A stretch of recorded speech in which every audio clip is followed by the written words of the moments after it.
pinakamataas na pagpupuri at pagpapasalamat sa ating pinakamamahal na Panginoong Hesus po lamang. At double honor and respect to our beloved parents in the Lord.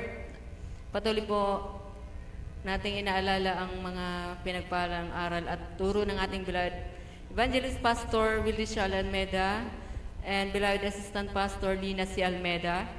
Greetings to the beloved children at sa inyo pong lahat, isang mapagpalang tanghali po. Praise the Lord, especially po to our beloved newcomers. Praise the Lord, visitors and live webcast viewers.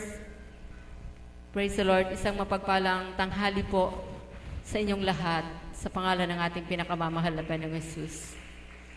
Muli po, narito po ako sa inyong harapan dahil sa himala at kapangyarihan ng ating pinakamamahal na Panginoong Hesus. Praise the Lord. Hallelujah.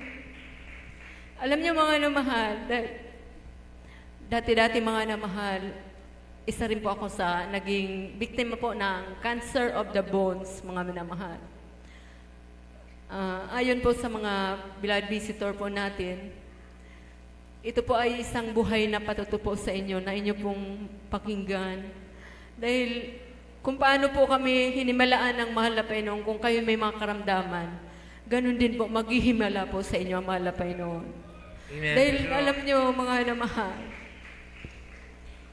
isa po ako sa puputulan na sana ng paa, mga namahal, since way back 1985, mga namahal. Nandun po ako sa dako po ng Naga City, mga namahal. Isa po akong working student, mga namahal. Nag-aaral po ako sa Kamhay. At yung tinitirahan ko po ay pinaaral po ako.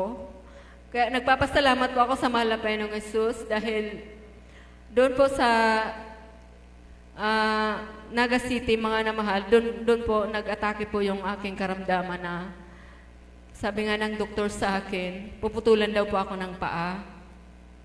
Dahil sa lalamat daw po yung cancer, hanggang makaabot daw sa aking puso, hanggang doon na lang daw po ang aking buhay. Pero, mga namahal, ang sabi ko sa doktor na yon, sabi ko, Dok, hindi po ako magpapaputol ng paa. Ang sabi ko, bahala na ang Diyos. Ganon, mga namahal.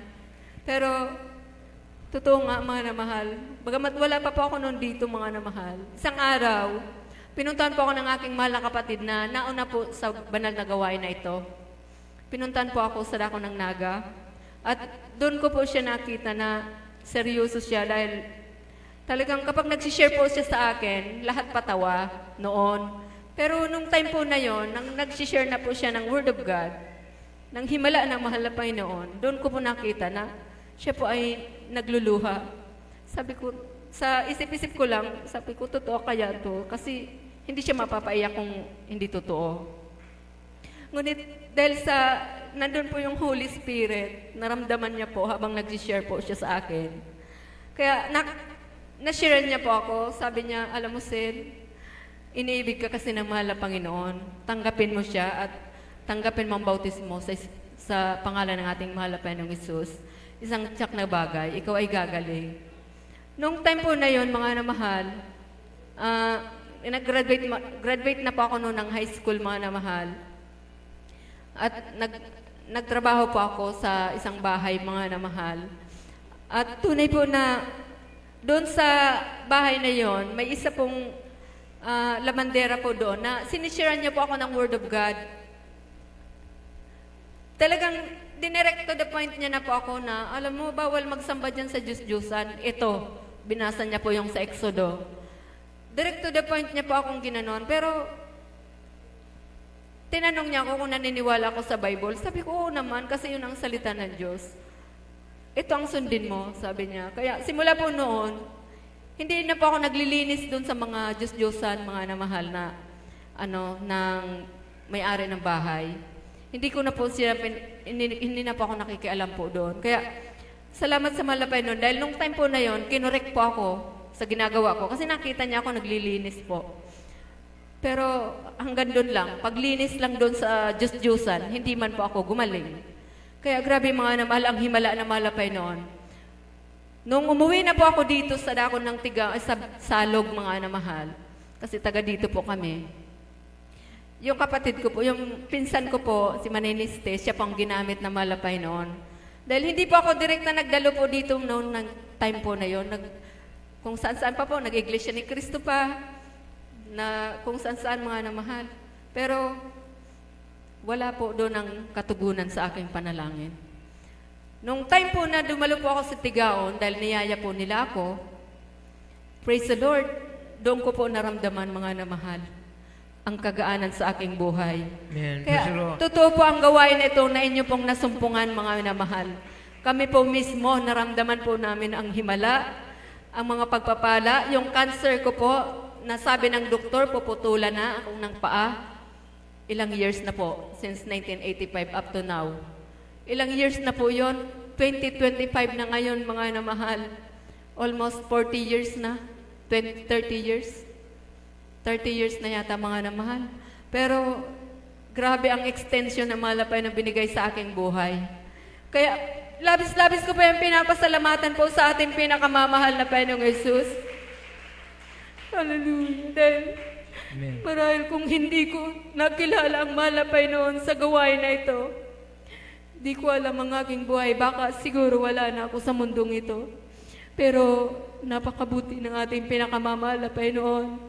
Nandito pa ako sa inyong harapan, buhay na buhay, walang putol ang paa, at patuloy pang kinahabagan ng malapay noon. Hallelujah.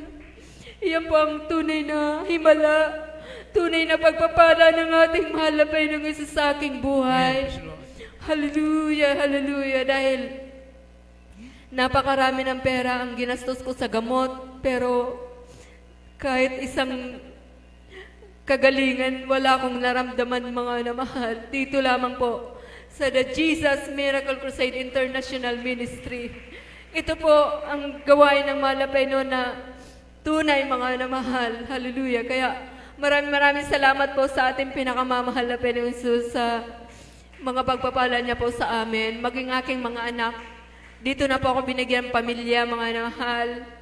Hallelujah. Bagamat ang aming kalagayan ngayon, mga namahal, medyo, sabi nga, physically, hiwa-hiwalay po kami. Subalit, spiritually, magka-akap kami, mga namahal.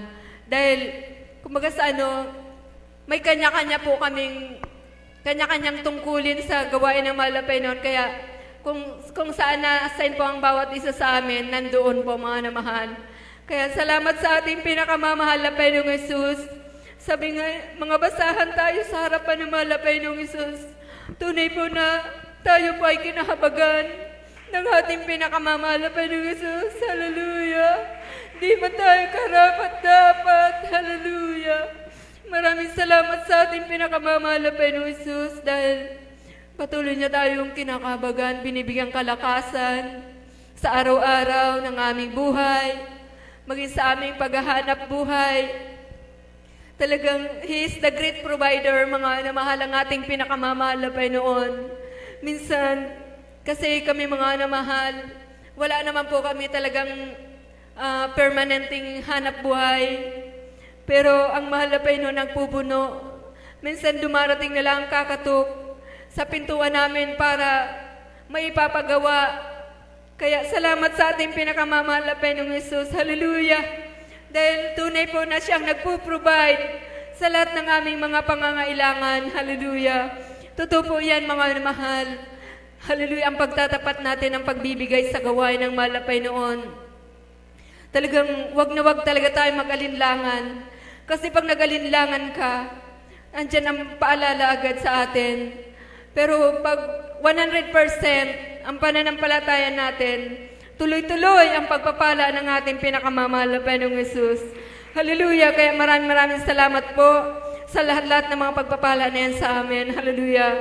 Material, financial, higit sa lahat sa pagpapalang spiritual. Kaya lahat-lahat ng kapurihan, pasasalamat, tanging sa ating pinakamamahal na Panginoong Jesus po lamang.